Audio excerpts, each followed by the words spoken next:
Okay, yes, I'm Nathan Gardiner from the University of Canterbury, not in England, as you can tell by my accent. Halfway around the world, 32-hour flight, including stopovers all the way from New Zealand, and I'm delighted to be here. I'm here because of the AETM scholarship. I won their scholarship last year along with a couple of other colleagues of mine, and it's great that AETM was able to sponsor this to allow me to come and be part of the Schoms conference here. York is a beautiful place. I had a quick look around yesterday, and all of England, I have to say, is a beautiful place. So, a little bit about me. I don't know if you can read that from the very, very back. I apologise if you can't. I've been based at the University of Canterbury for 15 years, doing a variety of different things. I'm not going to go over all of those details. The most important thing is the bold on the right-hand side. I love cricket. And are there any other cricketing fans here, by the way? You're in England. Oh, only one. Come on. Okay, a few more. Okay, lovely. Now, the reason why I bring up cricket is because I'm going to sort of tie cricket into my presentation just a little bit. When it comes to disasters, I think of the infamous underarm bowling incident of 1981. Now, are there any cricketing buffs who know what I'm talking about here? Between Australia and New Zealand. Okay. What happened? I'm going to apologise for Australia. Go on.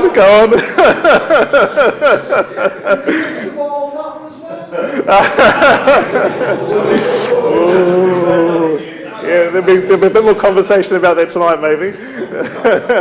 So in essence, 6 runs needed off the last ball to win New Zealand. It was going to be our first ever win on the MCG, and the old underarm bowling incident. Couldn't do anything about it.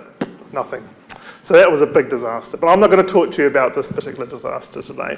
I've come to talk to you about something which you may have heard in the news. It happened back in 2011. New Zealand experienced a very, very big earthquake. Did it get the news regularly over here? Okay, great.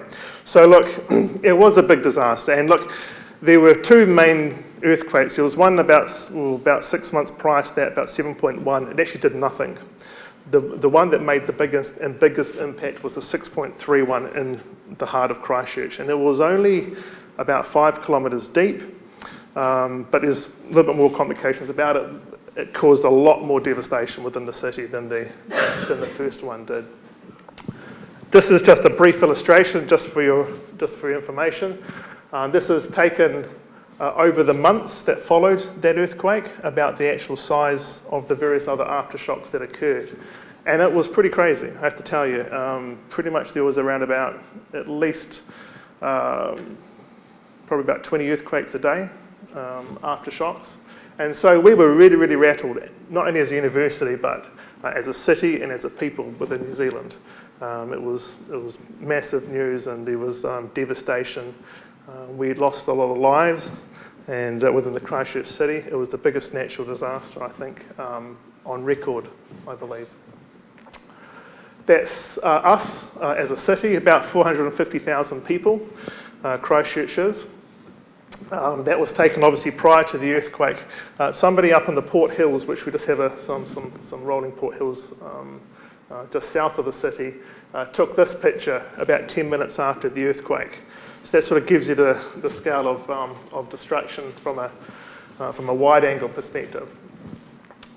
The other thing is, this is the heart of the Christchurch, our Christchurch Cathedral. Here I was thinking this was old, and then I come to England, and this was built in 1870, I think. So it's quite historic from our perspective.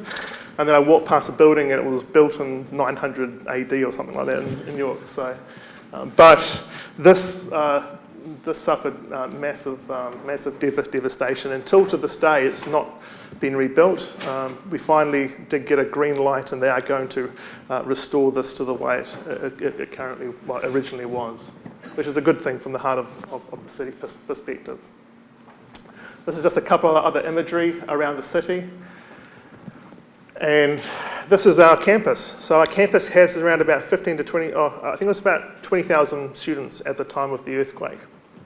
Not a big campus, I don't think, in perspective of where your campuses are from a university perspective within England, but it's the third largest university campus within New Zealand. Significant amount of students from our perspective. We suffered really, really bad damage, and as you can see there, anything that's pretty much in red, which is pretty much any building over probably 3 stories, we could not occupy. It was just, it remained standing, which was great, and there wasn't catastrophic damage to any of the University Canterbury buildings, but we could not inhabit any of them straight after the earthquake, which was a major, major issue. This is our library, this is our central library, and this is, I think, on the 11th floor of the central library as well. I would not want to be the staff members up in that room when that happened. This is some other shots as well. So I wanted to put things into perspective there, that it was a significant effect to us. So how did we overcome this? This is really what I wanted to share with you today is, okay, you can never really prepare for a disaster, but what are some things that I have learnt overseeing audiovisual and being a part of the audiovisual team within the University of Canterbury, and what we did to circumvent the issues that we were facing. And so what we had to do was literally think outside the box. We had to get the campus back up and running. It was pretty much 2 weeks after semester 1 had started. The campus was vibrant, it was buzzing, and then all of a sudden this earthquake happened. And we had to keep on going. And so about 2 or 3 weeks after the earthquake, once we were able to get back into the swing of things, even though we could not use the buildings, we started to build tents, literally on the campus car park. We did this for quite some time. This is just a typical lecture theatre. We're inside a tent. The weather was fortunately pretty good. It was summertime then, so it wasn't too bad. I love the ingenuity for the marketing in this. Intensity, 6.3. 6.3 was the Richter scale magnitude of that. So we would pretty much have portable campuses. We actually built a village of portable units. This is actually one of them being built as we speak. And so what I did was I went back into Google. Google Maps is great. It's got like a history of, take snapshots of satellite imagery. And I took a portion of our campus, and this was before the earthquake. This was kind of like about 3 or 4 weeks after the earthquake. You can see down here, the villages were starting to be built, and those tents were still in the car park. And then within around about 2 or 3 months after that, we had intensive building just to keep the campus alive. If we hadn't have done this, I think we'll be in significant trouble today if we had not made some key decisions to just keep the students on campus. We had a lot of students move away and to go to obviously other universities and other cities, but we actually kept a core of our students, which was incredible actually. So from February to April 2011, I was actually seconded into the AV department. Previously I was working within IT and within Human Information Technology lab, which was looking at virtual and augmented reality. But they moved me over into the AV to help and support the systems, and also, so to sort of talk about a few other things, we had pretty much 131 teaching spaces we just couldn't use. So we really had to come up with some different ways of teachings. And the other interesting thing was we could actually get the equipment of some of the equipment within the actual buildings itself, but we had to do it within an hour. We were given 1 hour to be able to go and rip projectors, rip lecterns and things off. And so that was an interesting challenge as well. So the other thing as well is we didn't really invest too much in audiovisual as a university back then. I think our annual budget at the time was around about $200,000 a year, which is about £100,000 to look after 160 teaching spaces on campus, which was pretty pitiful, I thought. Our analogue was huge. We had no digital, hardly any digital at that time. And so, looking back now, it was a bit of a blessing in disguise that we had a clean slate we could start to work from as a university. I came into the university with things that I would discover shortly after the earthquake. I know we all have our stories, and I know we all have our pictures. I want to share a couple of these lovely things with you. That's great concrete into the floor box for future proofing. That was a great short cable design, straight from the projector down to the laptop. Health and safety was a bit of an issue back then, and these were typical things. So I guess we had to really rethink a different way forward. We had a clean slate potentially work from, as I mentioned before, about redesigning what we did. We had user interfaces that were tangible or physical, but they weren't adaptable, and they weren't flexible and scalable. The university decided to invest a horrendous amount of money, well, probably about 15 times what it was normally investing each year into the audiovisual. That was another key aspect to keep us going. We had to change the way we were doing things. And as buildings got remediated, we were able to do new ways of doing things. So these are kind of the strategic plan and the steps forward. One of the key things is step 4.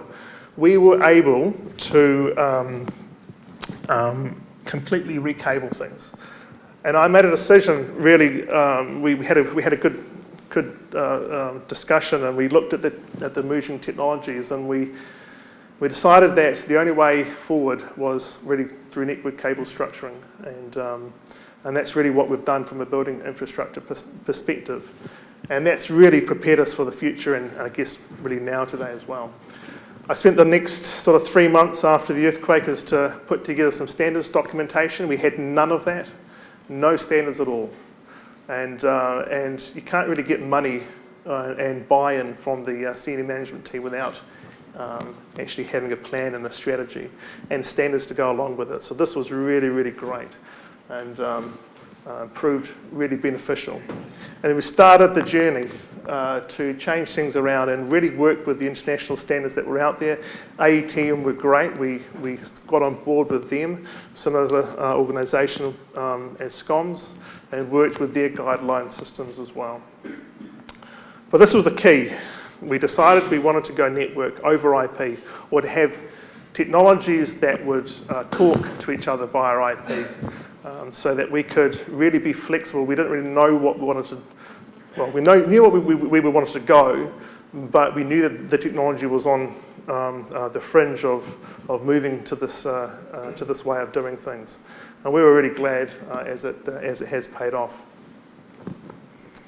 And obviously, you can see AV over IP is now pretty much dominant. I'm not sure, is it pretty much dominant here now, or is it moving to that way? Or okay, all right. Sorry. So hopefully it will be. I'm a big fan of this.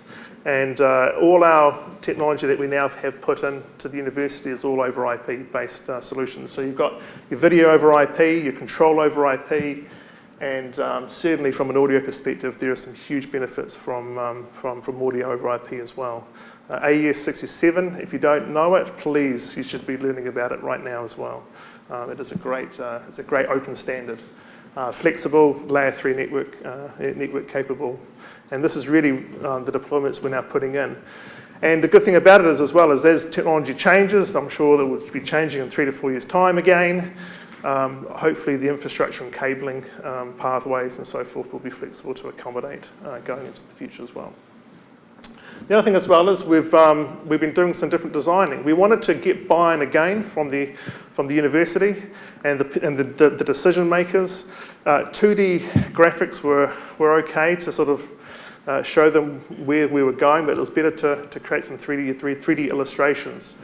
So I kind of learnt over the summer break, Christmas was learning SketchUp.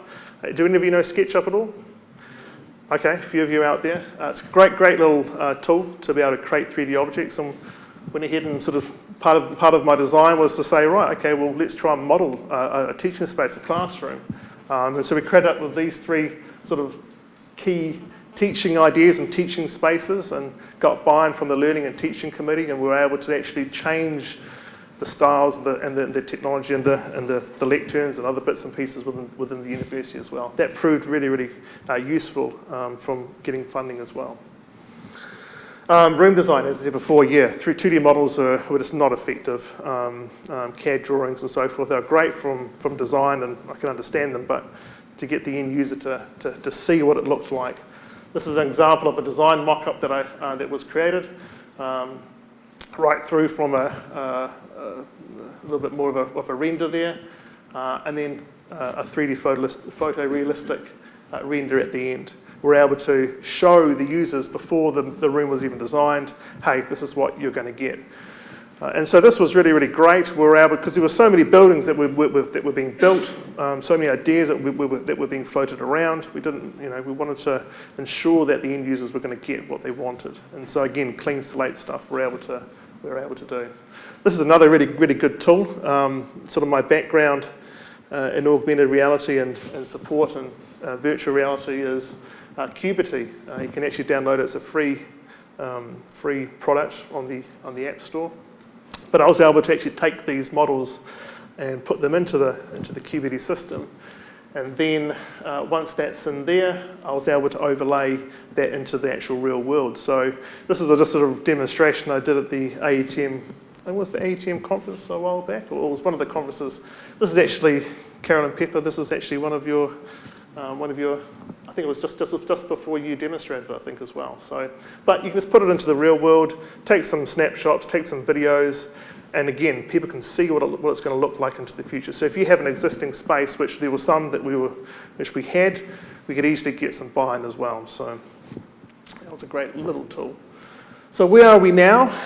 We had some 3 big, huge projects that we worked with to provide probably around about maybe 70 odd spaces between them. And this has brought vibrance and I guess students back to the University of Canterbury. The engineering core, which is pretty much is a key college of ours. This has just recently got launched again back in 2017. And a variety of different teaching spaces. This was great. Again, all network structured cabling. Ernest Rutherford building. Anybody from University of Manchester? Yep, good. Yep, lovely. Oh, well, you all know Ernest Rutherford. He came from University of Canterbury. We named the building after him. And this is a great science building. We again, the whole of the building itself was network structured cable, and pretty much you could just send any video and audio to any particular room if needed, but more importantly it was just the flexibility and scalability of that. And the other good thing as well is the reason why I wanted just to bring up about that is if we had another disaster or another incident, I think we'll be in a lot better shape knowing that we could reroute rooms or reroute information and audio and video systems within the building or more easily outside if we had to as well.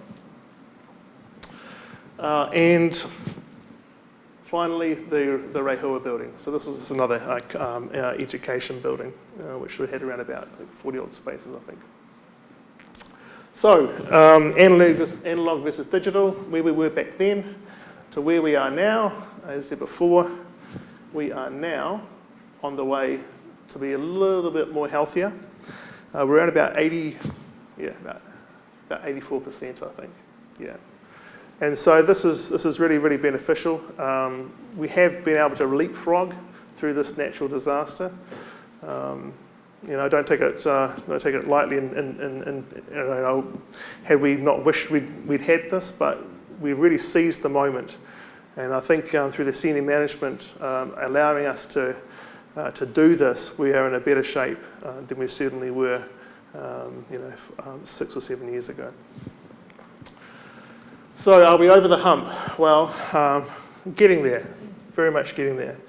If you travel happen to travel to Christchurch sometime in the near future, you'll probably still see, you certainly will see a lot of remnants of the earthquake still. It's probably going to be another 25 years before the city itself is going to be completely recovered. But obviously we still have more things to do within the university, but we're heading in the right direction. One of the challenges that we have is that just last year the Labour government got in, and one of their key policies was free education throughout all New Zealand. So we've now got influxes of students coming to the campus, and we're having to build even more buildings now, so which is a good thing. So just finally, checklist. Yeah, but just that's probably the key highlights if you ever have a disaster. And I think to myself, oh my goodness, if you guys ever had a disaster. I was walking around some of these places, historical places, and it's, you know, you have some wonderful buildings, but, you know, oh man, if you had an earthquake, it would be horrendous. Or something else of a disaster. I don't know if you have too much if you've looked close into disaster management and have those strategies in place. I would invite you to look into those and to start thinking about plans and ideas. They will come in handy. We had none at that time, but we do now. But thank you very much. Thank you AETM for flying me out here, and thank you for Schoms for having me. And are there any questions? Am I out of time? Or? You've got a few minutes. Okay, all right. Yes? I noticed that your tents have got screens hanging from them. With aftershocks, isn't that absolutely terrifying? It is. It is. I'm not sure how we handle it. I mean, it was because it was LED TVs we had, or plasma TVs we had. I'd like to think that they were secured down, but I don't know myself. We probably, there were definitely so many aftershocks after that, but it was really, really difficult. And a subsequent one, if you hadn't had the earthquake, what do you think that 98.2% would be now? I think it was certainly a lot less, really much a lot less. And I think part of it was there were some key decision makers who had to make some tough decisions and invest a lot of money and look in a new direction at where we were going. We will probably still be, or maybe a little bit better than we were, but I think we probably would have been under 50%. And it would have taken such a longer time. We were dragging our chains a lot even back then. We were asking for more money, but it was just simply saying no, you're fine. We'll just keep going at the minimal standards to keep the lights on. But this really changed things, and I think not only that, but a lot of students, a lot of feedback is actually bringing the campus alive a lot by actually having better technology within these spaces, huddle spaces especially, and learning environments. Students have certainly a lot more vibrant and on campus a lot more nowadays. What did you find the cost comparison between the AV over IP and the more traditional things and actually selling that? Because obviously proven cheaper technologies are there. Yes. You could have just bought a load of off-the-shelf things than there. How did you kind of have that conversation about investing a bit more to do that? Came down to long term. So we looked at the long-term costing, and we had to factor that into the equation. Ultimately, yes, the cost comparisons were that of marginal cost, differentiation. And so from there, that was really the driver. The fact that we could prove and we could say, look, going this way wouldn't actually cost the university a heck of a lot more, but the long-term flexibility, scalability, and peaks. Over a 10-year scale. Yep. Oh, sorry, no, 8-year scale. Yep. I have to say, the other thing as well is the robustness. It was a little bit of a leap because no other university, I don't think in New Zealand, had done this. I'm not sure.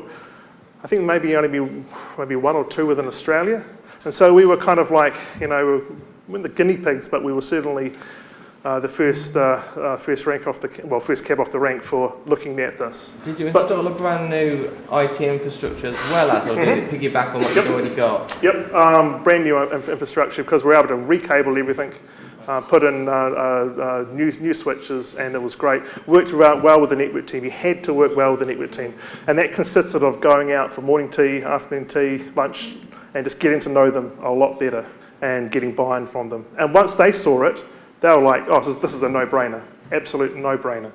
Yeah. Is that your own dedicated network, or is that all a structured network that you university? Structured network.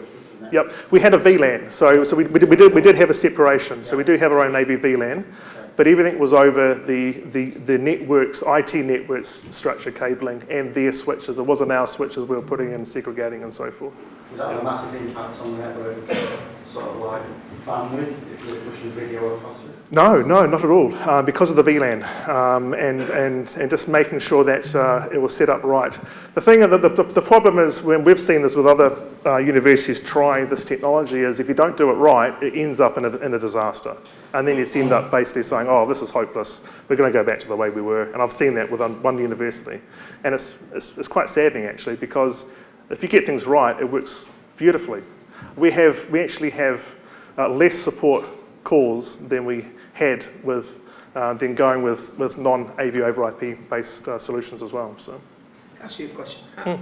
How did the network people react to pushing AV over their network as they see it? I think as long as what we did was I convinced them to do a proof of concept and said, right, I want to show you not only don't trust me and my words for it.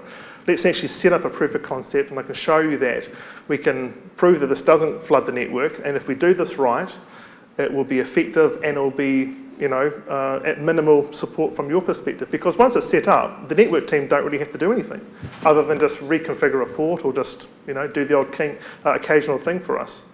And so once they saw that and they said, well, it doesn't really matter that you're pushing out 900 megabits per second through that port because these switches are designed to do that 24/7, day in and day out.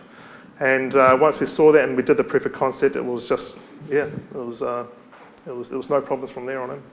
Well, thank you very much. That's fascinating. Yeah. Thank you.